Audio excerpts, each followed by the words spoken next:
Welcome to the special edition of Progressive Difference. I'm Robert Gross, and today it is my great privilege to be discussing music with the distinguished composer Judith Lang Zaimont.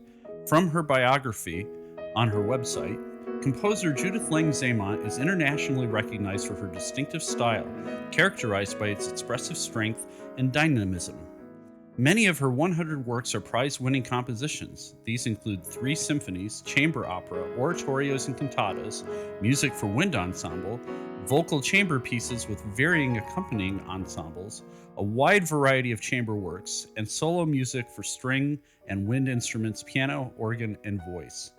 Among her composition awards are a Guggenheim Fellowship, Maryland State Arts Council Creative Fellowship, commission grants from the National Endowment for the Arts and the American Composers Forum, and grants to support recordings from the Aaron Copland Fund, the Ditson Fund, and over the past decade, she has been Composer of the Year at Alabama University Huntsville, featured composer at the 1995 Society of Composers International meeting, Feline Artist in Residence for the 1996-97 year at Skidmore College, composer in residence at the University of Wisconsin River Falls, and honored composer at the 11th International Van Cliburn Competition, where both gold medalists selected and performed her music. Most recently, she has been a featured composer for 2002 National Federation of Music Clubs, 2003 Commission Composer of the California Music Teachers Association, Commission Composer for the 2003 International San Antonio Piano Competition, recipient of the 2003 Aaron Copland Award, a 2005-06 Commission Composer for the Kaplan Foundation, Work for Wind Ensemble, and a recipient of the 2005 Bush Foundation Artist Fellowship in Composition. Zaimont's music is frequently played in the United States and abroad. It is published and recorded and commissioned by ensembles and solo performers worldwide. So it is my great pleasure to introduce Judith Lang Zaimont. Okay, so we are with the distinguished American composer Judith Lang Zaimont today, and I wanted to thank you very much for joining us today. Professor Zaimont, how are you doing today? I'm fine, thank you, and thank you for the opportunity to speak with many people through this means. Okay, I hope we can reach many people. We'll see. I'm still building up my blog listenership and readership. So and I'm sure actually by interviewing you we will have a quantum leap to that effect. Thank you. Okie-doke. Okay, so I wanted to ask you actually first about a piece that we're not featuring today. We're going to be featuring 5 pieces on the podcast, but I was listening to a piece of yours called A Woman of Valor. You remember that piece, of course? I do. That was commissioned by Cantor Paul Quarton after he had come across my sacred service. This would be in the late 70s, early 80s, I guess it was. I'm trying to remember when the service was published by Galaxy, because Don Waxman, the head of Galaxy, brought it to Cantor Quarton's attention. And Cantor Quarton's mother, who had been a freedom fighter in World War II, had recently passed on, and he wanted to commemorate her bravery and commissioned a setting of the biblical verses, the Woman of Valor, Eshet Chayil Miyamsa. Woman of Valor, her price is beyond rubies. And it is a testament to all womanhood and bravery and commitment and staying on the course all the way through life. That's wonderful, and that's a very inspirational message, I must say.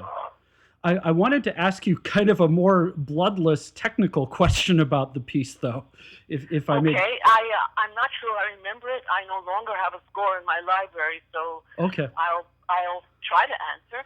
Well, I just wanted to say the comment that the piece opens in a very contrapuntal sort of manner, and it's just kind of a general question. What are your feelings about how to write counterpoint in a post-functional tonality landscape? I mean, when you have the distinctions between consonance and dissonance being blurred, what do you think about writing counterpoint? I mean, this is a question I think will be of interest to a number of people. Oh, what a huge question. Let me go at this in a couple of ways. First of all, I always use the total chromatic in my as my glossary, Yes. but I am a tonal composer. Okay. This despite the fact that a number of doctoral papers on my music have tried to analyze it according to 12-tone pitch classes, which I find hugely amusing.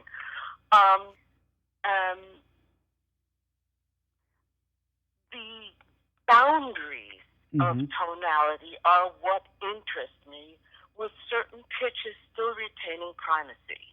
Yes. Everything I do is goal-oriented, but I'm not sure what key areas I am fleetingly visiting at any one time until after I have sort of doped my way towards them. I don't write according to any method at all. The piece speaks back to me based on its core materials. The way they say novelists' characters speak back to the novelist, indicating what their path of action should be. So it is the same way for me. I do not start from any method, and I don't start from any overall big picture necessarily. There are times that I do, especially in shorter movements, but I've been writing movements approximately 7 minutes long now for a while. So with A Woman of Valor, what I heard was the strand of the way to set the first words, and that is where the line comes from. I don't even remember which instrument begins. This is a piece for string quartet. Yeah, that's right. Mezzo. And I don't remember which instrument begins it. I'm pretty sure it wouldn't be the first violin, but maybe I'm wrong.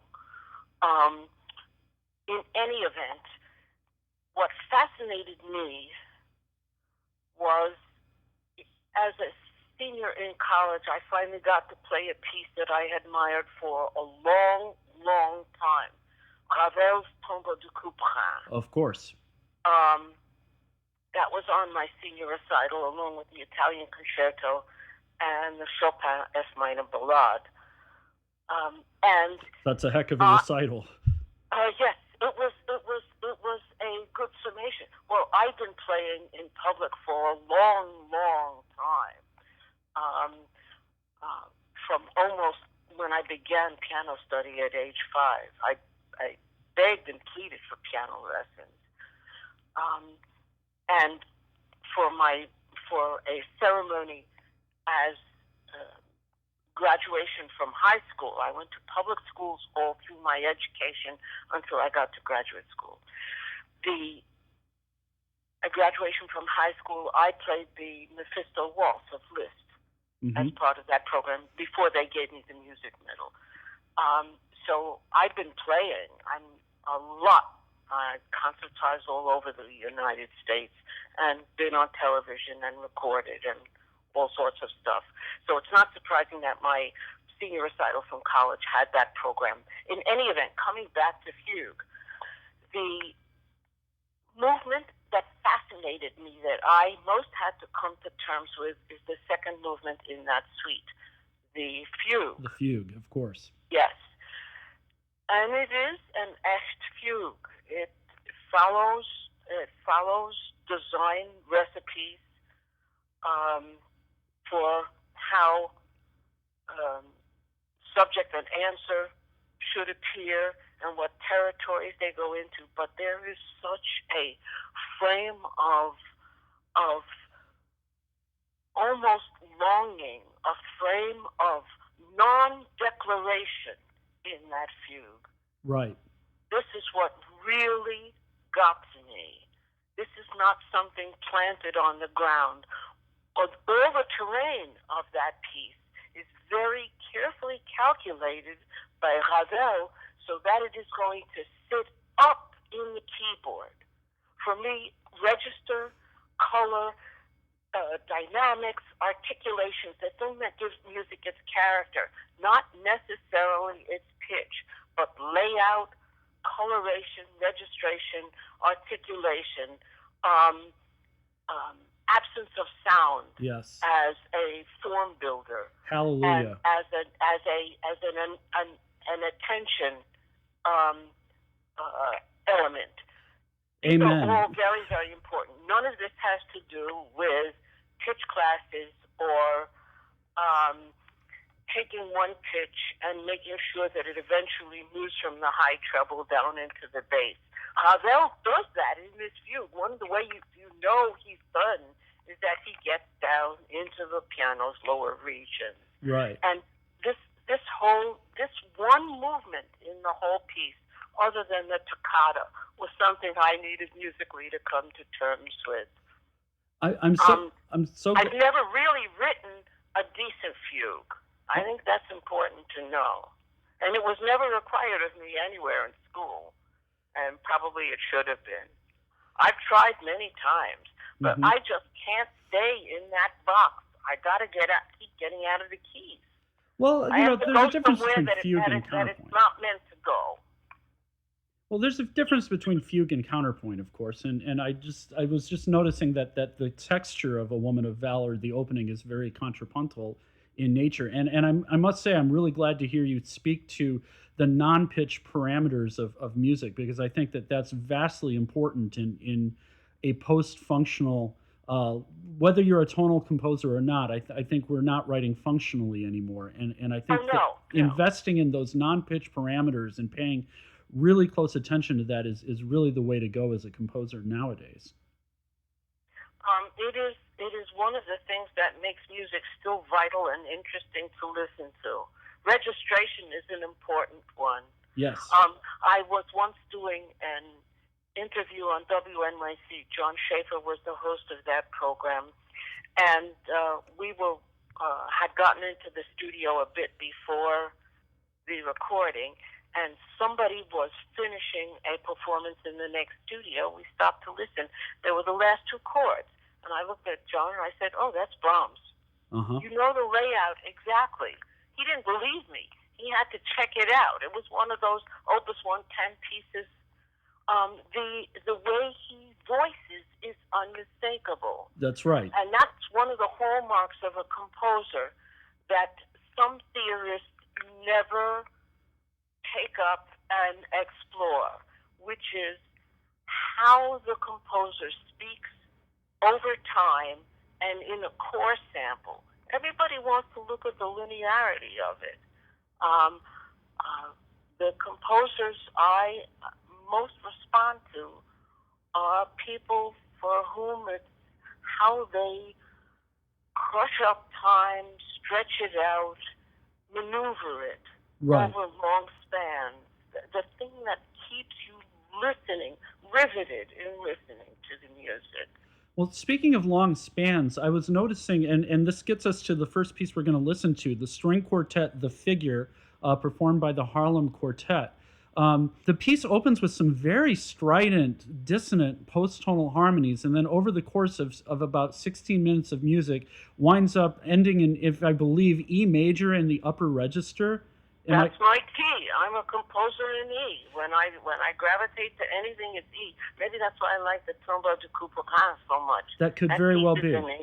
Right. Take us through how do you go through a journey where you're starting in such a disparately different place and you end up in a place that is far afield from where you begin? I need to ask you, Mr. Gross, are you only talking about the second movement? I'm talking about the piece as a whole. It is not dissonant at the beginning. Okay. It's consonant. The figure itself is those two chords. Okay. I think they are. Okay, I stand corrected then. It is this. I'm going to try not to click that same button. Okay.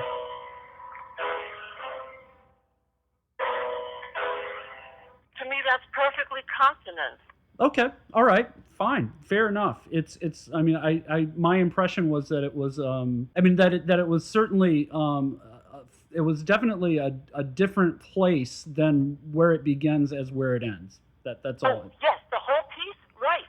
And I knew it was going to end in E. Okay.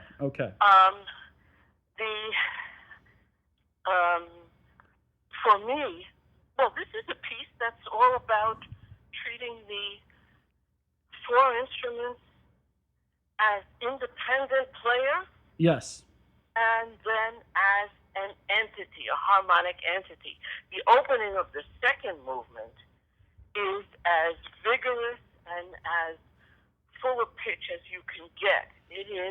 That's the most dissonant place for me. Maybe that is what I'm thinking of. I apologize if I'm incorrect. I think that is what I'm thinking of, the opening of the second movement. Right. Well, the first movement gives you the core material, and you do really need to put the two movements together. Yes. I mean, they're definitely of a piece. They're definitely cut from the same cloth. I mean, both movements. Oh, yes, they're all about the same thing. You take the WC string quartet, it's all about the same basic matter. Rung through changes, strung through different meters, flavors, tempi, textures, but you can certainly recognize that throughout all the movement. Well, you seem very conversant with the storied history of the string quartet idiom, which was one of my questions. I mean, do you tend to embrace that history or when you're writing a quartet, or do you avoid it and come back to it later? What a good question. What a good question. That's exactly right. If one takes a look at when I have first approached a specific genre, you will find I am later than almost anyone.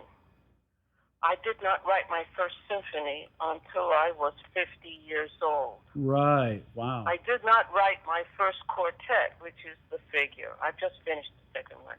I didn't write the first quartet until I was 62. Wow. I have waited because I have huge respect for the enormous legacy of superb music that has been composed before my time. I am not interested in doing the same thing or a variation that someone has done before, and I learn from what I encounter, from the scores that I study. Let me say one more thing before you get into the string quartet that listeners may find useful. Sure. I had gone through undergraduate and then graduate school without encountering any good orchestration class. Oh, not my a goodness. one. They were poorly taught and uninspiring. Although I did meet a bunch of composers whom I admire in the course of taking those classes, I got to know examples of works that might not have crossed my path previously. But in terms of getting a grip on what to do right, for me, being a somewhat well-versed pianist, I was hugely lopsided in what I knew about the world of all music. Right, right. So I had gone to and applied to go to Paris for the year to study with André Jolivet, specifically orchestration. Right. I really wanted to work with Dalla Piccola, but I don't speak Italian. So they let me change my application to France, and he was one of Les Jeunes France, and I was able to make that adjustment. And I learned some things from him, but not enough. When I came back, I was already teaching theory at one of the units of the City University of New York. And I embarked on a year and a half self-study of orchestration. There was only one way for me to do this, which was to learn to hear accurately from the page. So I started with some music I knew and some music I wanted to know, and put away Piston. Mm-hmm. Put that away. What I grabbed was Rimsky, because I didn't know any of that music, and I wanted to be able to hear his examples from the page. I did self-study of every piece of Ravel's and Stravinsky I could get my hands on, right, and of the last three symphonies of Tchaikovsky to see how it was traditionally done. And the great thing about Rimsky, he's full of prescriptions. He says this works, this doesn't work, and he's a good teacher in that way. And as a result, I think I am pretty much a rather good orchestrator. A lot of people talk about the orchestration in my work, but that comes because I had to learn it for myself. Nowhere else was I getting what I needed. Would you agree with the proposition that there is no substitute for learning by doing when it comes to orchestration? Yes, 100%. Yeah, I agree. I mean, because a book can only take you so far. You have to have the experience of trying things out and learning by trial and error, I think. There was one anecdote we came across at Columbia. I did my master's at Columbia. I don't hold a doctorate.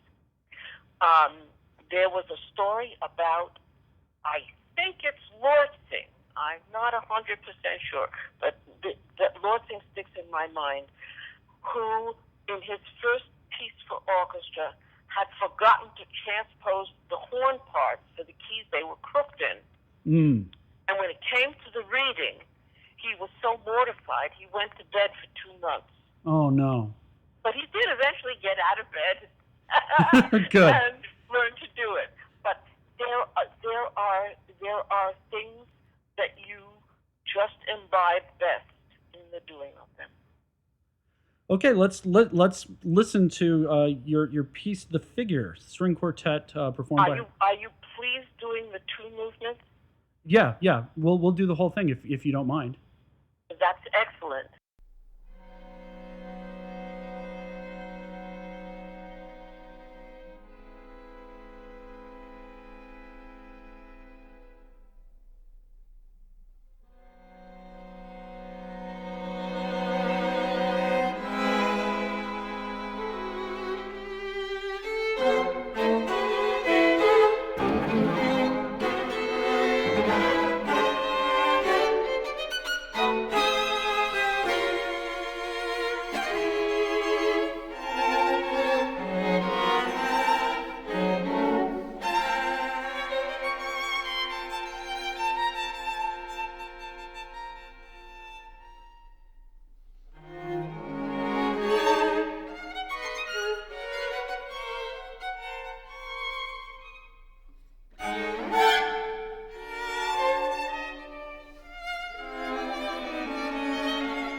Okay, we just heard The Figure by the Harlem Quartet. I wanted to turn to your another piece we're going to listen to today, Wizards, Three Magic Masters, the performance here by Young Ah Tak. Now, you yourself are a fine, gifted pianist, and I wondered to what degree do you let your own formidable piano techniques loose when you're writing a piece like this, and yet at the same time, how do you maintain larger scale architecture in the piece so that your chops are not just getting away from you? Because I've analyzed this piece myself, actually, and I find that the large scale architectonics of the piece are very tight, very controlled, even though on the surface it seems like it's very flashy and pianistic in its style.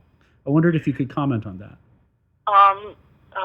Thank you for saying what you said about the architecture. I knew that it had to be that way. This was important is to know the provenance of a piece. That sometimes explains aspects of it. I had been one of the composers who came through the American Composers Invitational for the 2001 Van Cliburn competition. Right. And that, there are many tales to tell from that. But suffice it to say, when it came time to the solo recital part of the competition, works by only 2 of the 5 composers surfaced in those performances. My own Impronta Digitale and Lowell Lieberman's Arabesque or Fantasy, I'm forgetting the title of it, Impromptu maybe. 2 very different pieces. Very different. And mine's a knuckle buster, and his is a lyric, poetic statement, a sustained one. And it was interesting to see in the structure of the programs of each of the semifinalists why they had selected a piece of that type or that particular piece, and then built some aspects of their program around that. They had to perform a work by one of the 5 composers who came through that judicial lens. Interestingly, the music was forwarded without the names of the composers. Yes. To the semifinalists. I was wondering about that because I have your score with your name whited out. Right, exactly. That is so. And Olga Kern, who was one of the 2 gold medalists, both of whom selected and played my piece, by the way, which says something about their chops, told me that she had taken all the scores that came to her in Moscow and gave them to her father, who is a composer, and had him choose a piece. And then they conferred because she had already chosen a piece, and they had both picked my piece. A number of the composers mentioned to me they were mildly surprised that it was a piece by a woman, but only mildly surprised. Right. We know women can do anything. Women run the world. I agree. Coming back now, as a result of that exposure in the Cliburn, I was approached by the San Antonio International Piano Competition to compose the competition piece for them for their 2003 competition.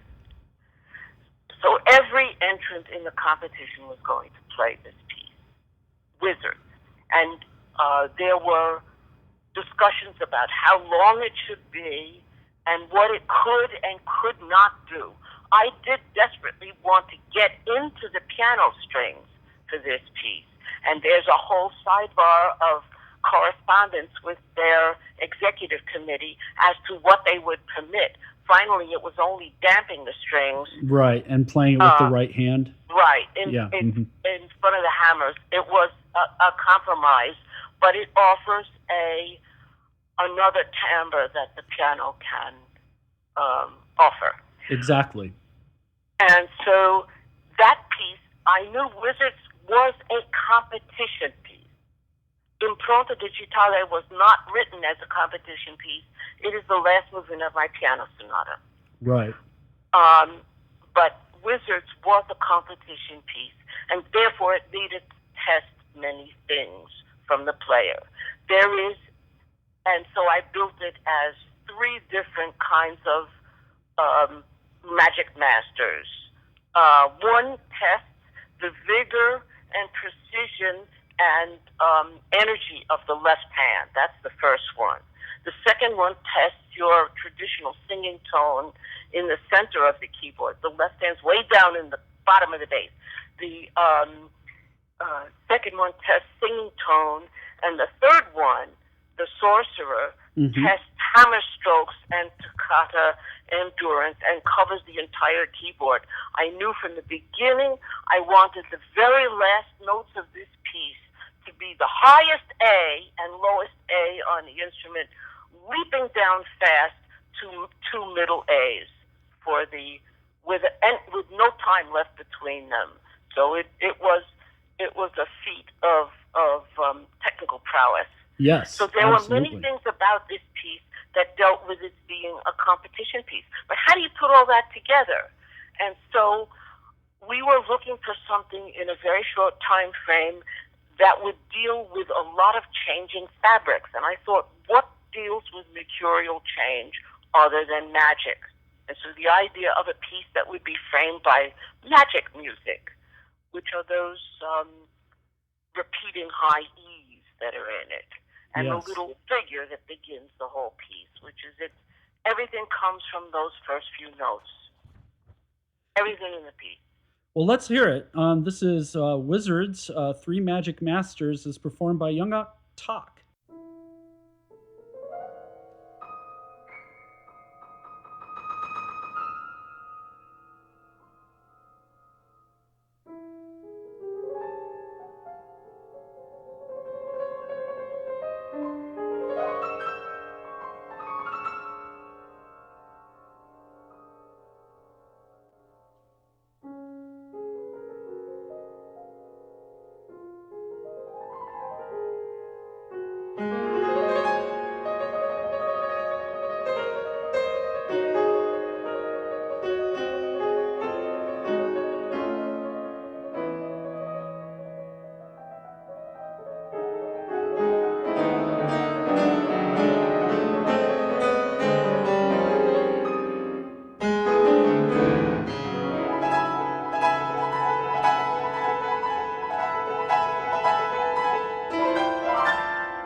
Okay, we just heard that piece, Wizards.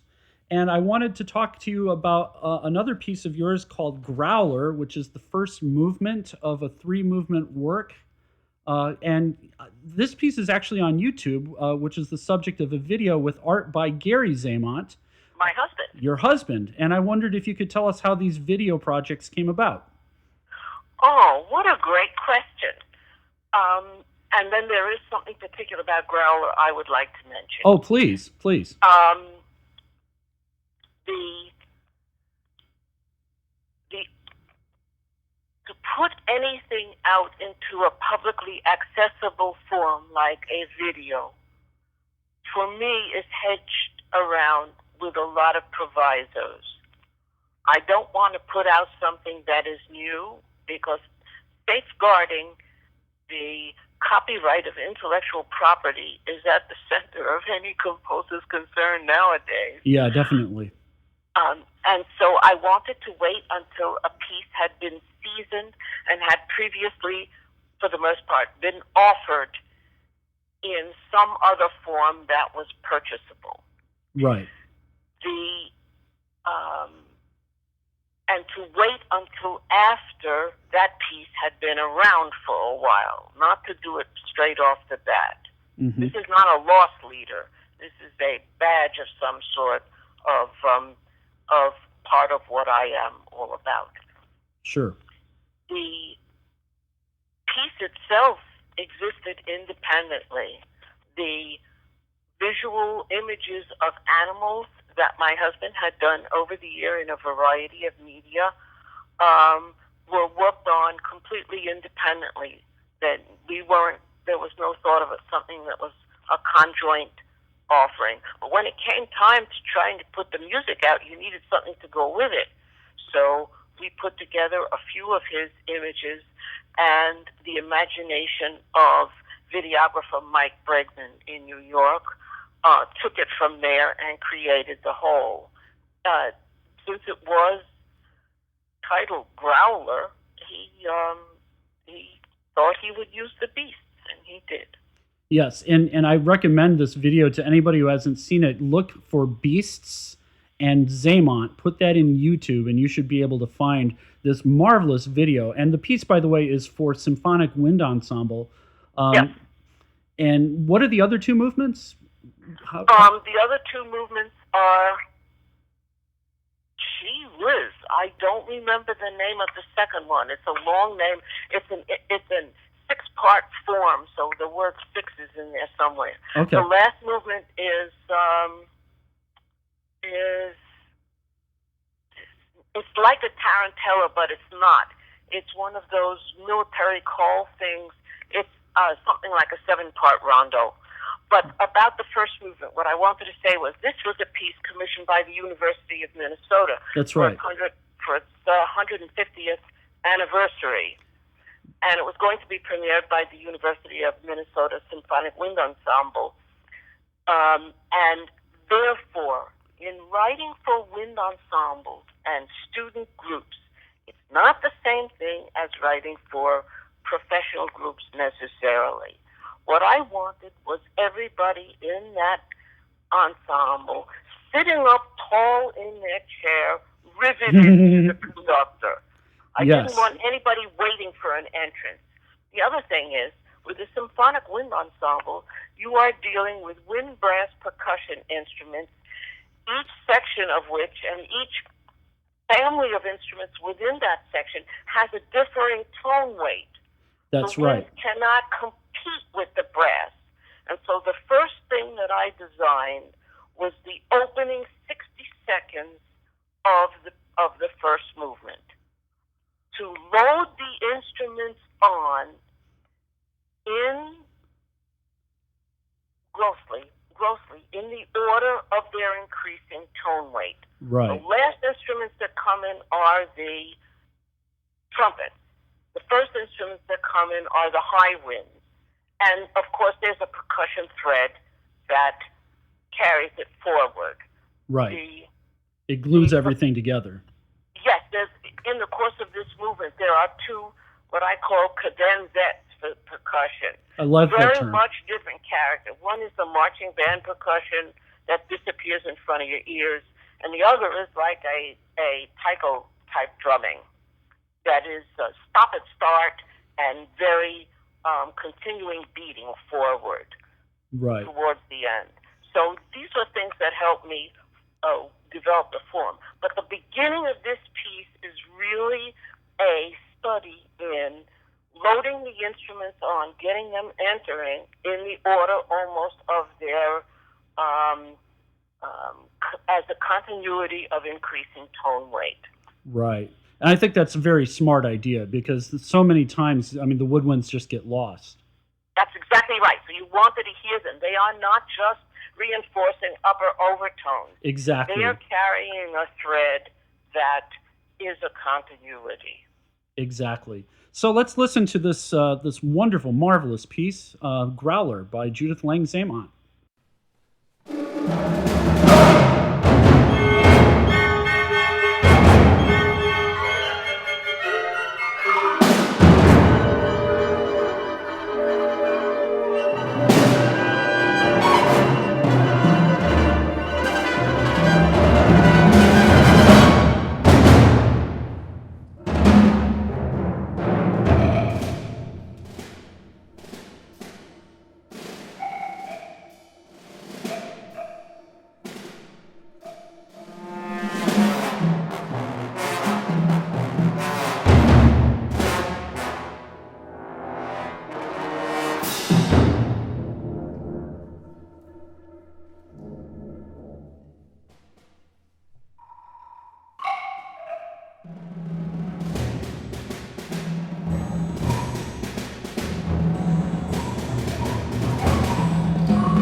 Okay, that was Growler by Judith Lang Zaimont.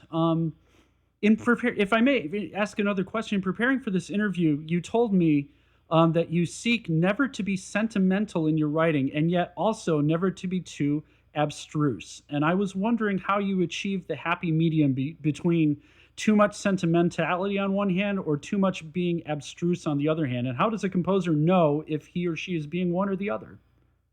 What a wonderful question. One of the ways I do it is by alternating pieces. Yeah, there you go.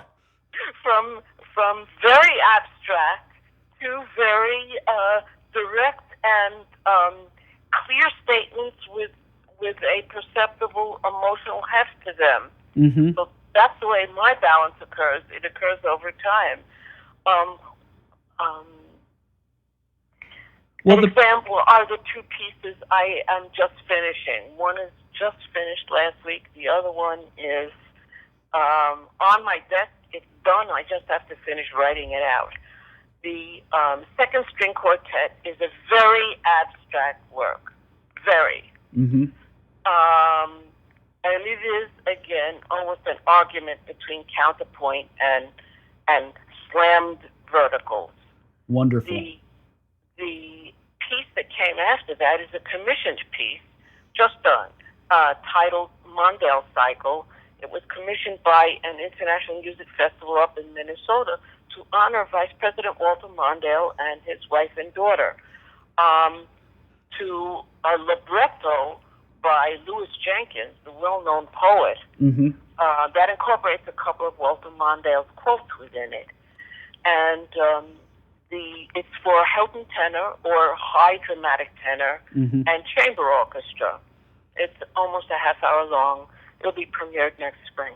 This is not the first time you've done a piece that involves quotations or text by a political figure. I noted that you had in the past written a piece setting the text or the poetry of a United Nations Secretary General in the past. Is that correct? Right. How interesting that you noticed that. And there's a story that goes with that one too. Very interesting piece. Very briefly, Arlene Auger and Dalton Baldwin commissioned this piece from me for Arlene, the late great soprano, Arlene Auger, for her great performance series recital at Lincoln Center. And she was the daughter of a man of the cloth. And she wanted a piece that had some spiritual element in it, right. An element of statement of faith. But she only gave me two texts. There were only two texts to look at. One was the Diary of Anne Frank, and the other were Hammarskjöld's markings. Mm-hmm. Well, there was no way I was going to get into the Diary of Anne Frank. Yeah. I've always found prose difficult to set. Yes. Always. Yes. I generally choose poetry simply because it's already been distilled, at least to a degree. And I bought 3 copies of markings, and I cut them up because to make a single libretto on the theme that he is expressing all the time, that there is this unquiet during nighttime. Dreams are troubled and thoughts tumble over one another, but the morning brings a sense of serenity and belief and faith and the optimism of a new day. Right. So then he has many elements throughout markings that touch on this. And to me, that was enough from which I could fashion a libretto. And the piece is not tense monologue or night soliloquy for soprano and piano. Which I wish we were featuring, but we are featuring Chroma, Northern Lights, and I was wondering. Chroma, yeah. I was wondering if you could tell us of the meaning of the title and what brought this piece about. Color. It's the Northern Lights are a panoply of changing and shifting color, and for me, the question of music ever being in a state of changing itself is very important. I have a dislike for what I would call thoroughness. Mm-hmm. One of the reasons I have some difficulty in sitting through pieces of classical music that are lesser inspired, I mean, music from the classical era, that are lesser inspired, pieces that can't wait to get to the cadence formula and close out their phrases. That I am too active an individual to sit still for that long. I agree. I agree with you. You don't need to arrive at all your punctuation so clearly. Take the dare. Do something that's different. It just seems there's a certain amount of pedantry to the inevitable cadence closure, isn't there? To me, there is. For other people, it can be soothing because it reaffirms where you are. Each one of us has different tolerances. But right. It's important that I write according to my own tolerances and not borrow someone else's framework. Yeah, exactly. So coming back to Chroma. Yes. This is another piece like Wizards, continual change, right? Right. Mercurial shift. Well, Chroma was really the first piece I wrote for orchestra without words. And I wanted to write a piece that emphasized the color aspect. Also, I knew I wanted this piece to be about threes. The main melody, and I do write melodies, the main melody is in 3/4. Dee-dum, dee-da-da-dum, dee-da-dee-dum. And it is a 3-bar phrase in 3/4. And therefore it needed to be a 3-part form. But I didn't want to sit still for that. And it is in a 3-part form. The melody comes back at the end the way recapitulations are supposed to. This is not an allegro form. I want to be very clear. But the middle section had to let all my nervousness out. So it is in all kinds of changing meters, and it is drier, non-lyric sounds that tumble over one another and come to their punctuation points at irregular intervals of time. So it is everything that is not well seated, whereas the melody itself, by the time you get to it, is pretty well seated. You can recognize it when it returns. As so much of my music, Chroma ends without decisiveness. Right. It always intimates there will be more. Exactly. And by the time that melody returns, you've gone on such a journey that melody is no longer the same entity that it was when it was in the beginning. I read you said in an interview that it is a very rare thing for you to repeat something in exactly the same form a second time. Yes, that is boring to me. Yes. So I try not to be boring in my music. Okay, let's listen to Chroma, Northern Lights. This is the Slovak National Symphony Orchestra with Kirk Trevor conducting.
Okay, that was Chroma, and then the final piece that I wanted to share today is a piece with you performing. This is you performing your own Serenade as a pianist. When you perform your own works, do you consider yours to be the definitive interpretation? Absolutely not. Mm. Absolutely not. I try to get it right, but isn't that the glory of live performance? There's always the chance this will be the sublime one. This next one will be the sublime one. Right. This will be the one that transports you for forever in memory. This will be the one that comes a cropper. I was at one of Rubinstein's late concerts at Carnegie Hall. Mm-hmm. A friend got me a ticket, and I was in one of the boxes. It's the one and only time I've ever been in a box at Carnegie Hall. Usually I sit up in the gods, way up in the cheap seats. Yeah, you and me both. And I do want to tell you a tale about listening when we are done, to close out the program. Sure. But I was there, and Rubinstein began his program with the A-flat Polonaise of Chopin. The audience was crammed with pianists. Crammed with pianists. Everybody knows this piece. Mm-hmm. Everybody knows this piece. Yep. And everybody knows what a strange form it has. Its middle section is in E major. Thank you. Mm-hmm. Thank you, Chopin. Yeah. With these continuing octaves in the bass and another kind of mildly heroic element going on in the right hand. Right. And then there is this very strange valve section that comes back before you return to the heroic main theme. That sounds like somebody's improvising. Right. Chopin knew he had a chromatic job to do. Mm-hmm. He had to get from E major back to A flat and make it sound right. This is something that composers in the tonal era always need to contend with. If you go far afield, you have to set the scene all over again to make a return to your home key inevitable. And Chopin did this by clouding the issue. Mm-hmm. But this is a well-known piece. I played this piece since I was 10 years old. And just one of the hundreds of people in that audience that have played this. Rubinstein starts this third section of the piece, and he gets lost. Oh, no. He's not sure where he's going. I guess he went on automatic pilot for a bar, and it led him astray. And he goes back and he works his way back to begin the section again, and it still doesn't end up right. Then he works his way back to begin it again, and this time he follows Chopin's prescription, and he works his way back to A-flat major to end the piece. Everybody leapt to their feet at the end of this performance. Mm-hmm. Not only was this supreme pianism, this was great musicianship on the spot. Yes. You talk about a performance really being something special. Of all the performances I've heard, this is one that I really, really remember. The other one is Richter. I heard Sviatoslav Richter, who was one of my piano gods in college. Yeah, mine too, actually. At this Grange in, I don't even remember is it Melay? One of the towns in the Chateau country had Richter's June festival. It was freezing, absolutely freezing in the hall, and it was an all-Scriabin program, so you can bet I was there. Yeah, sure. The last thing on the program was the Fifth Sonata, which is to me a monument of Scriabin, and the first time I ever heard it was in recording by Richter. Mm-hmm. So he closed the program, and the audience was wearing gloves and coats, and he comes out looking like a butler. You know, he's a big guy, and he clumps on stage, And of course, he doesn't have gloves on his hands. He's got to play. He played the Fifth Sonata, and it was pretty good, but it wasn't inspired. So he went off the stage, and the audience kept calling him back for bows. He came back on stage. He didn't take a bow. He looked at the audience, and he shook his head. And for an encore, he played the Fifth Sonata Scriabin again. And it was magnificent. He's the measure. It is the artist on stage who's the measure of whether it is good or not. It's nobody else's word. It is the artist himself or herself. And that was the other performance of all I've ever heard that really reached me. What was the difference between the first performance and the second performance in your view? The second one flowed. It was shaped correctly. You could hear the inevitability in the pianist's mind of kind of just reaching on to Scriabin's ideas and making them come forward sounding as naturally as if they were the pianist's own. Smooth in the way it unscrolled. It didn't show the lumps and bumps and sectional differentiations. It was really, really good. Okay.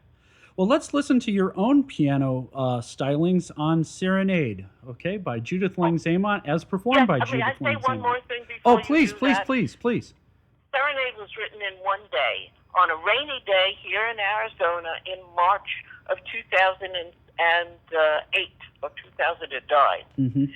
A family member was ill in the hospital back east, and my husband had gone to be with his relative, and I was lonely and very sad, and I wanted to reach out and do something for that relative that relative would like. Good. And so I thought, that's a person who loves big band music from the 40s and 30s. So I'll take a chord that's rich from a piece that's well known. I thought of the opening chord of David Raxon's Laura. Oh, and yes. I just played that chord to myself, and I said, aha. And from that came Serenade. Okay. Well, let's listen to Serenade. This is a remarkably lyrical and elegant piece by Judith Lang Zaimont.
Okay, that was Serenade, and we're looks like we're running out of time because I know you've got to go off and fight City Hall.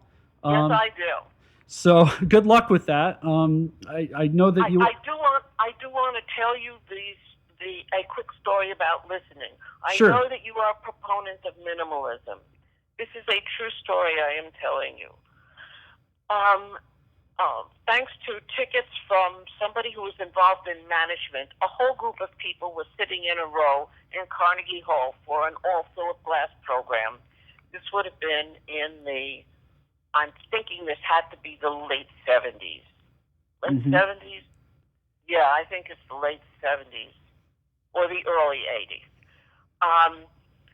In that row were another composer, along with myself, a music critic who is very prominent, a professional flutist, and an avocational pianist, and a choral singer. Okay. These are the people sitting in this row. After a while, I got so bored by what I was listening to, I pulled out my watch and I started to time how long into each repeated section I took until I filled up with the material and was ready for it to move on. I'm very interested in personal tolerances. Yes. What happened was all the people in the row then began to do this independently. Quietly on our programs, we would write down. The sections were repeated something close to 2.5 minutes each. And both composers were done in under 50 seconds. Yeah, right. The music critic was done in about 1 minute and 5 seconds. The professional flutist may have taken about 1 minute and 20 seconds. I don't remember that figure exactly. But the choral singer took more than 2 minutes before she was done. Interesting. That's very interesting. This is something that actually happened because I could not bear to stay in my seat without doing something that would enable me to tolerate what I was hearing. Right, It's very clear from my own music that minimalism is not my thing. There are many things about a minimalist aesthetic that I like. Spareness, especially in architecture and in art. Spareness and inhabiting the whole of the frame. But you have to be interesting, have an interesting journey to get from one rim of the frame to the next rim of the frame. It can't all be repetitions of the same thing. There needs to be some variation, some exploration, and that's just me. It doesn't mean I'm right and everybody else is not quite right. It just means that that's who I am. Well, I think the weird thing about minimalism is that I think aspects of it are going to survive. I think the textures that it encapsulates, I think those are surviving quite well. I don't know that the sort of almost ideological insistence on extreme time lengths, I don't think that's necessarily going to survive the minimalist aesthetic. But one thing that it does do very well, that music of the kind that we have inherited from the past does not do. Minimalism lets you tune in and out of the listening. Which may be a good or bad thing. Nowadays, distraction is the mode for living. It is difficult for some people to know how to focus anymore for long periods of time. Now, go ahead. Sorry. Well, please, no. Go ahead and say what you're going to say. Well, before you go, I did pull up about 11 months ago. You wrote a letter to the editor in Maricopa advocating for a greater arts presence, and I know that you have in the past have been an advocate for the arts, and I wondered if you could comment on why you think it's important for the public sector to encourage and support the arts. Because the arts are an essential part of being a human being. Any city that is denominated a metropolis needs to have a vibrant arts community within it. It is not just the outer person or the political person or the person of faith through religious institutions that is the sum of humanity. The realm of the intellect, the realm of expression of the self, the things that cannot go into words, go into art. The most wonderful comment that ever came to me was after my first symphony was done by the Philadelphia Orchestra. They had a question and answer session. Bernard Rance was their composer in residence, and he asked for comments from the audience. A young man stood up, and he said he didn't always understand what the piece was up to at that point, but it made him feel things he never felt before. Yes. That is a sufficiency for me to go on my tombstone. I've done part of what I had hoped to do, if that registered on one listening ear. Wonderful. That's just a wonderful anecdote and a wonderful story, and I must say, well said too, in terms of arguing for why I think cities and the nation writ large, need to support the arts probably a lot more effectively than it's doing now. Amen. Well, on that note, I think we're just wrapping up. We're just running out of time at the top of the hour. I want to say thank you so much for joining me today and for doing this interview. I enjoyed it immensely, and I enjoy your music immensely, I must say. Thank you. You have been listening to an interview with Judith Lang Zaimont. For more information about Judith Lang Zaimont, please check out her website at jzaimont, that's JZAIMONT.com. This has been Progressive Difference.